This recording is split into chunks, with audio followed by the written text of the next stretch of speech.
శ్రమల గుండా వెళ్తున్నారా? మీ ఆత్మీయతను కాపాడుకోండి. అలా మీ ఆత్మీయతను కాపాడుకోవడం వల్ల, దేవుడు మీ ప్రార్థనకు జవాబు ఇవ్వడం వల్ల, మీ వైపు తీక్షణంగా చూస్తున్నటువంటి మీ బంధువులు, మీ ఫ్రెండ్స్, మీ సహ ఉద్యోగులు, వీళ్ళ దేవుడు సామాన్యుడు కాదు, వీళ్ళ నమ్మిన దేవుడు సామాన్యుడు కాదు అని విశ్వసించి దేవుణ్ణి నమ్మేటటువంటి రోజు రాబోతుంది నీ ఆత్మీయత వల్ల. 2, కష్టాల్లో ఉన్నప్పుడు నమ్మకంగా నీ నోటిని కాపాడుకో. కష్టంలో ఉన్నప్పుడు నమ్మకంగా నీ నోటిని కాపాడుకో. రండి యోబు గ్రంథం చూద్దాం. రండి యోబు గ్రంథము 1వ అధ్యాయము 8వ వచనము. దేవుడిస్తున్న సాక్ష్యము యోబు గూర్చి. యోబు 1వ అధ్యాయము 1వ వచనము. అందుకు యెహోవా నా సేవకుడైన యోబు సంగతి ఆలోచించితివా? చాలా సందర్భాల్లో సేవకుడు అంటే కేవలం బోధకుడు అనుకుంటారు చాలామంది. దయచేసి గమనించండి, సేవకుడు అంటే దేవుణ్ణి సేవించేవారు. దానియేలుని సింహాల బోన్లో అన్యాయంగా వేసినప్పుడు రాజు వచ్చి అన్నమాట మీకు జ్ఞాపకం ఉన్నదా? దానియేలు, నిత్యము నీవు సేవించుచున్న నీ దేవుడు నిన్ను రక్షింపగలిగనా? దానియేలు ఏం చేశాడు? దేవుణ్ణి సేవించాడు. దేవుణ్ణి సేవించే, దేవుణ్ణి పూజించే, దేవుణ్ణి ఆరాధించే ప్రతి ఒక్కరూ దేవుని సేవకులే. ఈ విషయాన్ని మర్చిపోకండి. యోబు సేవకునిగా పిలువబడుతున్నాడు. కారణం ఏమిటి? దేవుణ్ణి సేవించాడు కాబట్టి. 8th verse. అందుకు యెహోవా నీవు నా సేవకుడైన యోబు సంగతి ఆలోచించితివా? అతడు యథార్థవర్తుడును న్యాయవంతుడునై దేవుని యందు భయభక్తులు కలిగి చెడుతనము విసర్జించిన వాడు భూమి మీద అతని వంటి వాడు లేడు. భూమి మీద యోబు వంటి వాడు లేడు. దేవుడు సాక్ష్యం ఇచ్చాడు.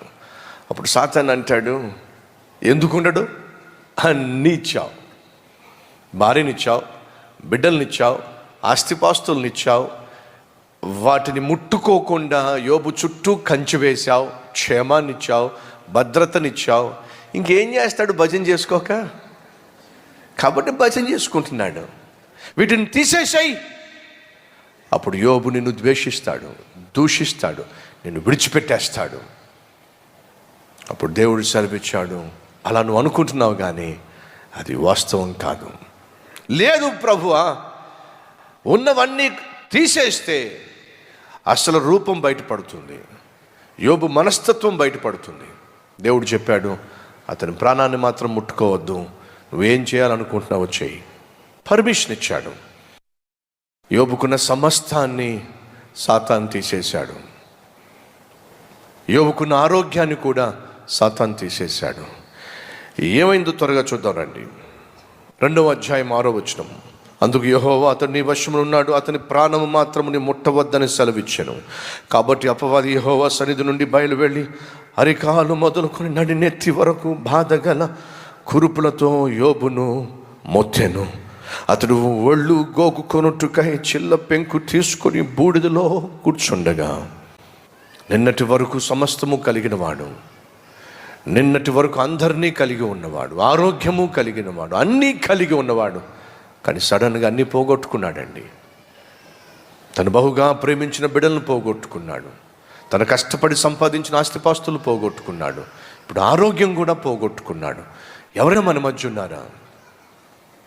నేను కష్టపడి సంపాదించిన నా ఉద్యోగం పోయింది, కష్టపడి కట్టుకున్న ఇల్లు నాకు దూరం అయిపోయింది, నేను ఎంతో ప్రేమించిన నా భార్య నాకు దూరం అయిపోయింది, అల్లారు ముద్దుగా పెంచుకున్న నా బిడ్డలు నాకు దూరం అయిపోయారు. అన్ని విషయాల్లో జాగ్రత్తగా ఉంటూ ఆరోగ్య విషయంలో ఇంకా ఎన్నో జాగ్రత్తలు తీసుకుంటే ఆరోగ్యం కూడా పాడైపోయింది.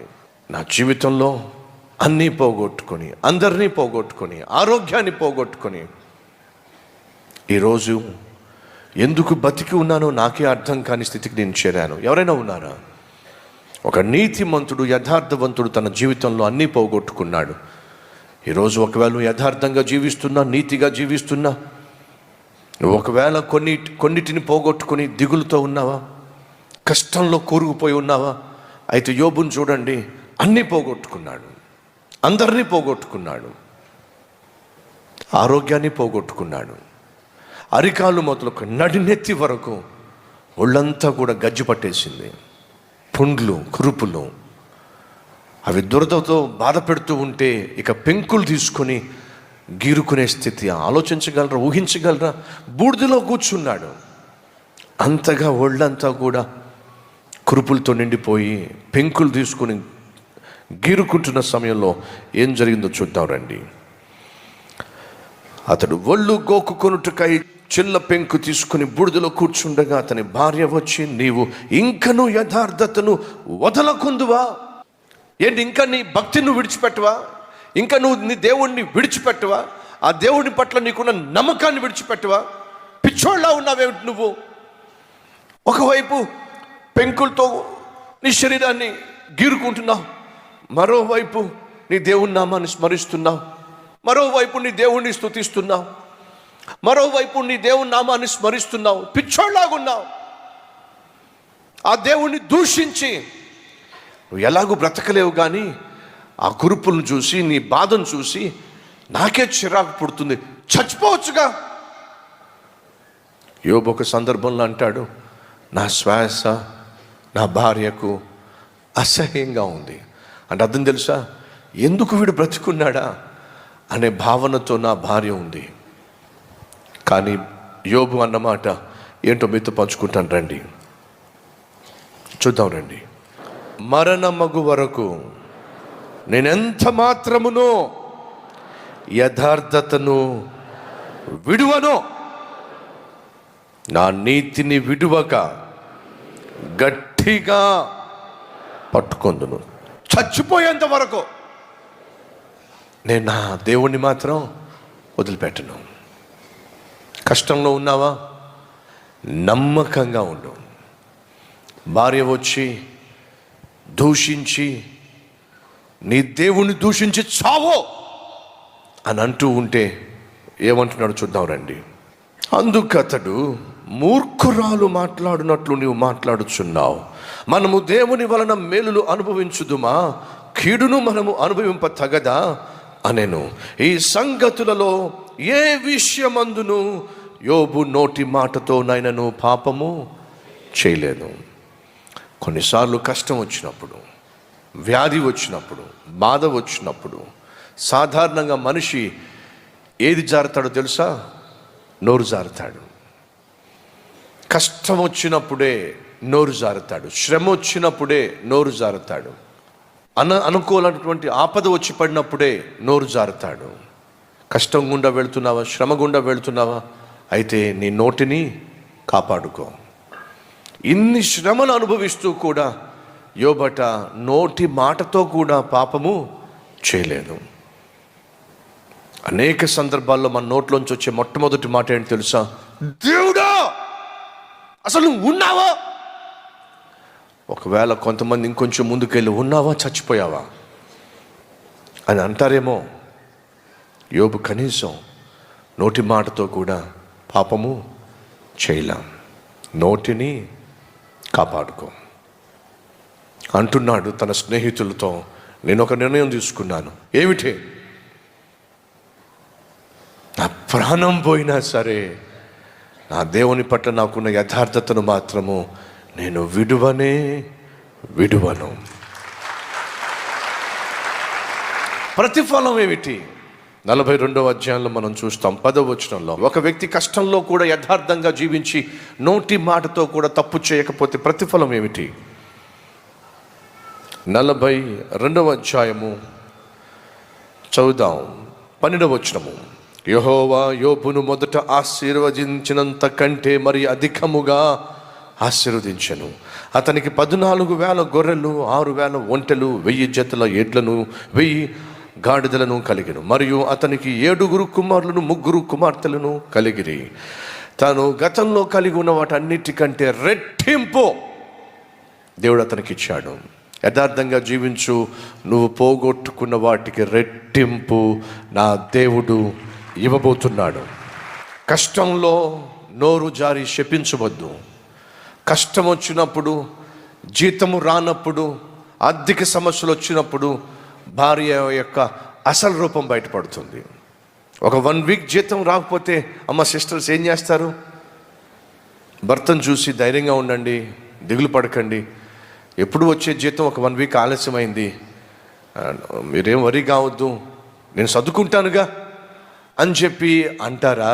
సర్దుకొని చిచ్చి పాపిస్తోడా, పనికిమాలోడా, ఆ రిక్షాతోడు బెటర్ నీకంటే, సాయంత్రం వేసరికి ఎంతో కొంత తీసుకొస్తాడు ఇంటికి, నిన్ను చేసుకోబట్టే నా బ్రతుకు ఇలా తగలడింది. ఏమన్నా ఉందా? కాస్త జీతం తక్కువ వచ్చినా, జీతం ఆలస్యంగా వచ్చినా, ఆర్థిక సమస్యలు వచ్చినా, మనం కొంచెం అనుకున్నది జరగకపోయినా, కోరుకున్నది కొనుక్కోలేకపోయినా, కొనుక్కోవడానికి ఆర్థిక స్తోమత లేకపోయినా, ఎంతమంది భార్యలు నోటికి పని చెప్తారండి? ఎంతమంది భర్తలు నోటికి పని చెప్తారండి? కొంచెం తేడా చేస్తే చాలు నోరు కుదురుగానే ఉండదు. నువ్వు ఆత్మీయుడివైనా, ఆత్మీయురాలువైనా, బైబిల్లో ఉంది, కష్టం వచ్చినప్పుడు, శ్రమ వచ్చినప్పుడు యోబు తన నోటితో కూడా పాపము చేయలేదండి. కష్టములో నమ్మకంగా నీ నోటిని కాపాడుకో. కష్టం వచ్చింది, నీళ్లు లేవు, వాళ్ళందరూ వచ్చి ఏడ్చారు, అరిచారు, కేకలేశారు.